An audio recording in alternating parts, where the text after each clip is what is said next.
जड़े भक्त श्री श्री ठाकुर को पचारे नाम ध्यान रे आयु वृद्धि हुए कि? श्री श्री ठाकुर उत्तर देले वृद्धि हुए माने कौन? अंततः हाथ मध्य जेते दूर प्रोटेन्सी बा संभावना अच्छी तार पूरा सुजोग प्राप्त हुए।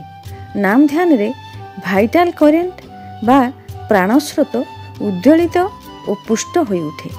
एपरिकी नाम साहाय्य रे बहु दुरारोग्य रोग भल करी हुए। मुमूर्षु रोगी को बंचाई हुए।